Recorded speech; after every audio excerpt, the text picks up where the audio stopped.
میں نے بھٹو صاحب کا جو 77 کی موومنٹ تھی، میرے والد صاحب کو تقریباً 1.25 سال ڈیتھ سیل میں موت کی کوٹلی میں پشاور جیل میں سالٹری کنفائنمنٹ میں رکھا گیا. میں نے جب ہوش سنبھالی ہے تو میں جیل کی دیواروں کو، گیٹوں کو میں لاتے مارا تھا. وہ میری آغاز ہے مزاحمت کا، اور اس ٹائم سے ہم نے یہ چیزیں دیکھی ہیں.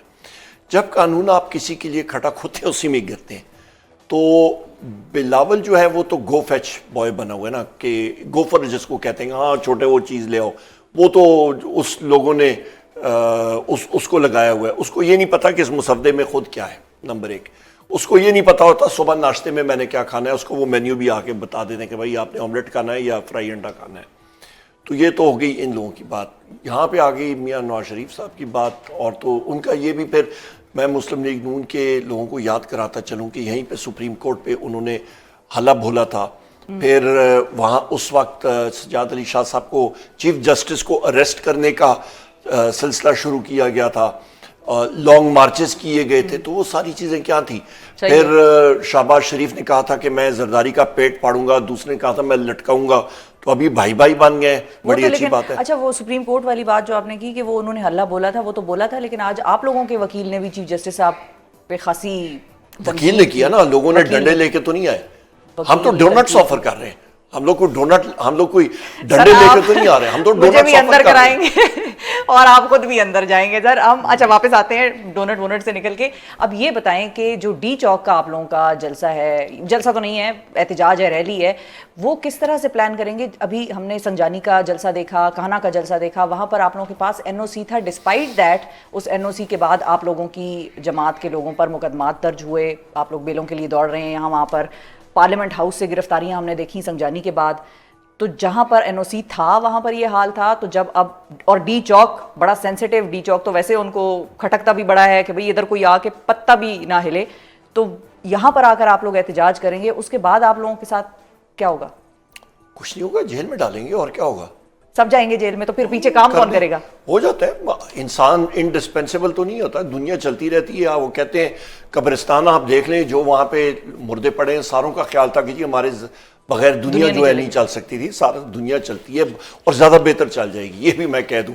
کیونکہ ہم سے جو بعد میں جو PTI کے ساتھی آئیں گے وہ اور بھی زیادہ ریولوشنری ہوں گے. وہ اور بھی زیادہ، وہ کہتے ہیں نا فائر ان دا بیلی، وہ اور بھی زیادہ کمیٹڈ ہوں گے. تو یہ بات ہے، اس پہ کبھی کوئی نہ سوچے. عمر ایوب صاحب، جیل میں ڈالنے کا تو ان کا ویسے بھی ارادہ بنا ہوا ہے. جو سنجانی میں تقریریں کی، گولی مار لیں گے، گولی مار دیں گے نا، جان سے مار دیں گے. چلتا رہے، مار دیں. ایک دن تو جانا ہے، آج نہیں تو کل، کل نہیں تو پرسوں. کس کوئی کی گارنٹی کارڈ کے ساتھ آیا کہ ڈیٹ پیدائش یہ ہے اور آپ کی مطلب موت کا دن یہ ہے. مطلب آپ لوگوں کا موڈ ہے دمادم مست کلندر کا اس وقت.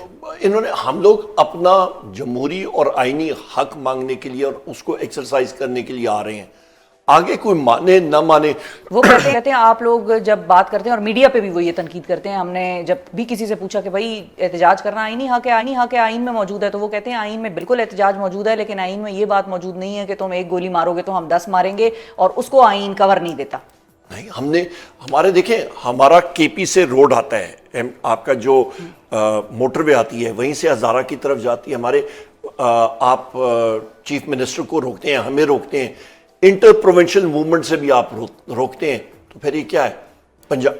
پنجاب پولیس کیا کریٹ کرنا چاہتی ہے؟ ڈسینشن کریٹ کرنا چاہتی ہے. ایک پوائنٹ. دوسرا اہم پوائنٹ شفا صاحبہ یہ ہے کہ آپ جس وقت مطلب اسٹیبلشمنٹ آپ کہہ دیں، یہ جس وقت یہاں پہ سپریم کورٹ میں کیس ہو رہا تھا، انہوں نے ریچ آؤٹ کیا وزیر اعظم عمران خان صاحب کو، ساروں کو، کہ جی ہم لوگ آپ کو NOC لے کے دیں گے ایٹسیٹرا، یہ کر کے دیں گے، وہ کر کے دیں گے. اور اس کے بعد انہوں نے میخ نکال کے مؤخر کرنے کے لیے، اور میخ نکال کے، اور اس کے اوپر بھی وہ رنیگ کر گئے، یعنی کہ جھوٹ بولا. تو ہم لوگ تو ان کی اسٹیبلشمنٹ کی بات تو ماننے کے لیے کوئی تیار ہے نہیں، کیونکہ جھوٹے ہیں. انہوں نے ریٹائر ہو جانا ہے. انہوں نے کسی کی 2 سال مدت ہے، کسی کی 1 سال ہے، کسی کی 3. یعنی کہ 22 اگست کو خان صاحب کو ڈیل آفر ہوئی تھی. کیا چیز؟ ڈیل آفر ہوئی تھی 22 اگست کو خان صاحب کو کہ بھئی آپ ابھی جلسہ مؤخر کر دیں، ہم آپ کا جلسہ کرا دیں گے، ہونے دیں گے. ہاں، وہ تو آپ کہہ دیں کہ جی ڈیل ایز سچ نہیں تھی. ایک تھا کہ جی مہربانی کریں، پولیس فورسز ادھر بھی ہیں ادھر بھی ہیں. اور خان صاحب نے کہا کیونکہ یہ کیس اس نوعیت کا ختم نبوت کا، اس میں کوئی خلل نہیں کرنا چاہتا. پھر انہوں نے بلا کے کہا کہ ٹھیک ہے اس کو آگے کر دیں، 8 سپتمبر کو کر دیں. پر بات یہ ہے، سب سے اہم بات یہ ہے کہ اس وقت ہم لوگ اپنا آئینی اور جمہوری حق استعمال کر رہے ہیں، ہمیں اسے کوئی چیز نہیں روک سکتا. اور جو انہوں نے قانون سازی کی تھی کہ اسلام آباد میں بغیر این او سی کے جلسہ نہیں کر سکتے، یہ میں آپ کو کہہ سکتا ہوں انشاءاللہ تعالیٰ وہ وقت آئے گا، یہی قانون ان کے گلے کا پھندا بنے گا اور اسی قانون کے تحت یہ اندر ہو رہے ہوں گے. یہ مجھ سے آپ گارنٹی لکھ لیں. اور اس وقت حکومت کس کی ہوگی؟ حکومت جس کے ایکس وائی زیڈ کی ہو، پر وہ حکومت ان کو ڈونٹ آفر نہیں کرے گی. اچھا ٹھیک ہے، وہ ڈونٹ بھی نہیں آفر کریں گے. عمر ایوب صاحب یہ بتائیں کہ اسٹیبلشمنٹ کا چونکہ آپ نے ذکر کیا اور اسٹیبلشمنٹ سے مذاکرات کے حوالے سے خان صاحب نے یہ کہا کہ ہم تو کوئی اب بات چیت نہیں کرنا چاہ رہے، کسی قسم کی کوئی انگیجمنٹ نہیں چاہتے. دوسری طرف پارٹی کے کچھ رہنماؤں کا یہ خیال تھا کہ بھئی ان کے ساتھ کچھ انگیجمنٹ ہو سکتی ہے. اب معاملہ کدھر اٹکا ہوا ہے یا کہاں پر ہے exactly? Where do you stand? P T I میں صرف ایک شخص ہے جو ڈیسائیڈ کرتا ہے، ان کا نام وزیر اعظم عمران خان ہے. انہوں نے ڈیسائیڈ کیا ہوا ہے نو ٹاکس. نو ٹاکس، نو ٹاکس، بات ختم ہو گئی، انسٹرکشن آ گئی ہیں بس. Until when? Imran Khan says, وزیر اعظم عمران خان سیز، ختم ہوگی بات. انہوں نے کہا جی یہ لائن ہے، لائن ہو گئی، ختم ہو گئی بات. یہاں ایک بات یہ بھی نکلتی ہے نا کہ جب جو بھی پارٹی حکومت میں ہوتی ہے، ہم نے دیکھا ہے کہ وہ یہ فل سرکل بھول جاتے ہیں. ان کو پہلا صفحہ یاد رہتا ہے. خان صاحب بھی یہ کہتے تھے کہ ہم اور باجوہ صاحب کے تعلقات مثالی ہیں، ہماری حکومت کے اور باجوہ صاحب کے، اور وہ کوئی بھی حکومت ہو وہ صفحہ نمبر 2 اور صفحہ نمبر 3 ان کو پھر یاد نہیں رہتا، وہ پہلے صفحے کی گردان سناتے ہیں ہمیں. نہیں، میرا خیال ہے وہاں پہ انہوں نے بات، خان صاحب نے تو بات وہ کلیئر کرتے تھے، مثالی ان شروع میں ٹھیک تھے، پر اس کے بعد تو آپ کو پتہ ہے 2018 کے اینڈ میں 2019 میں خواجہ آصف نے خود کہا ہے کہ جنرل باجوہ نے ان کو ریچ آؤٹ کیا اور کہ جی حکومت تختہ عمران خان صاحب کا الٹانا ہے. ان کی تو بات چیت ہو گئی تھی. وہ صاحب بھی آپ کو معلوم ہے شہباز شریف اور یہ سارے ڈگیوں میں آتے تھے، اور خواجہ آصف جو ہے وہ اس سے پہلے وہ مطلب آنسو بہاتا تھا جس وقت بریگیڈیئر گھومن صاحب جو ابھی ہمارے ایم این اے ہیں، وہ سیکٹر کمانڈر تھے اس ایریا کے، اور جا کے ان کے سامنے منت ترلے کرتے تھے. وہ بھی چیز سامنے ہے، ابھی تو بڑھ کے مارتے ہیں. اس کے بعد آپ وہ بھی ٹائم یاد کریں کہ لیکن خواجہ صاحب کا یہ بھی بیان آپ کو یاد ہوگا عمر صاحب کہ وہ یہ بھی کہتے تھے کہ 2019 میں تو فیض صاحب ہمیں یہ آفر کر چکے تھے کہ آپ کی حکومت بنواتے ہیں اور پی ٹی آئی کو چلتا کرتے ہیں، اور ایک طرح سے وہ یہ بتاتے ہیں کہ یہ تو ہم تھے جنہوں نے وہ آفر قبول نہیں کی. انہوں نے نہیں، کووڈ آ گیا تھا، وہ آفر کولڈ سٹوریج میں چلی گئی تھی. وہ اس کے بعد پھر یہ ساری کی ساری چیزیں شروع ہوئیں، اور جنرل باجوہ ہی تھے جن کے وقت پہ ووٹ آف نو کانفیڈنس آیا تھا. اور جنرل باجوہ کو آج یہ سارے کے سارے انکلوڈنگ خواجہ آصف اور یہ سارے گالیاں دیتے ہیں. تو جس وقت وہ تھے پاور میں اس وقت تو یہ اچھا جنرل مشرف سے بھی اوتھ انہوں نے لیا تھا. یہ بات کرتے ہیں نا ایز فیڈرل منسٹرز، 2008 میں ان سارے لوگوں نے اوتھ جنرل مشرف سے لیا تھا. وہ تو اب سب کی غلطیاں پھر ہیں، کوئی نہ کوئی غلطیاں تو سب کی نکل آتی ہیں. لیکن اب ماضی سے ہم حال اور مستقبل قریب کی طرف جائیں. اگر 63A کا فیصلہ اگر اگلے 48 گھنٹوں میں لیٹ سے آ جاتا ہے کوئی بھی فیصلہ، آپ لوگوں کے کتنے ایم این ایز ایسے ہیں جو آپ کو لگتا ہے کہ وہ یہ لوگ ان کو اپروچ کریں گے کسی اور؟ ہمارے ایم این ایز سیف ہیں الحمدللہ. 5 کی تو بات آ رہی ہے، 5 سے کم ہے.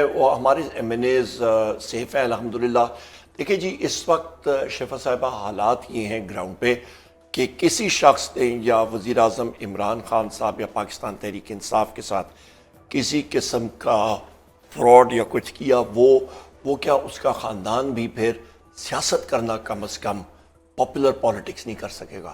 وہ تو لیکن اس کی مستقبل ہے نا، وہ آگے جو بھی کر سکے یا نہ کر سکے. ابھی حال میں تو آپ لوگوں کو وہ نقصان پہنچا جائیں گے اگر وہ ٹوٹ گئے آپ لوگوں سے. نہیں ٹوٹیں گے انشاءاللہ. اور مولانا صاحب کب مانیں گے آپ لوگوں کی بات؟ وہ قائم ہے الحمدللہ، وہ بھی قائم ہے. آج ان سے سینیٹر صاحب ملے ہیں، صدیقی صاحب، جو مرضی ہے ملے، جو مرضی ہے ملے. نواز شریف صاحب نے اپنا لندن جانے کا پلان بھی مؤخر کر دیا ہے، وہ نہیں جا رہے because he is assuming, party is assuming, government is assuming کہ بھئی آنے والے کچھ دنوں میں یہ ووٹنگ ہونی ہے. نواز شریف صاحب کا ووٹ بڑا قیمتی ہے. پلیٹلیٹس گر جائیں گے، چلے جائیں گے. ووٹ دے کے جائیں گے نا، ووٹ تو دے ہی دیا. پلیٹلیٹس ان کی پلیٹلیٹس پھر گر جائیں گے، پھر ایک دم جانا پڑے گا. صحیح ہے. اور اچھا اب ایک اور چیز ہے جو بڑی امپورٹنٹ ہے. کل فواد چودھری صاحب نے یہ بات کی تھی اور ہی میڈ سینس. اس وقت انہوں نے کہا کہ پی ٹی آئی کی کچھ غلطیاں ہیں جو انہوں نے کی ہیں اور ان کو چاہیے تھا کہ ایوان کے اندر پیپلز پارٹی کے ساتھ انگیجمنٹ کرتے اور ایوان کے باہر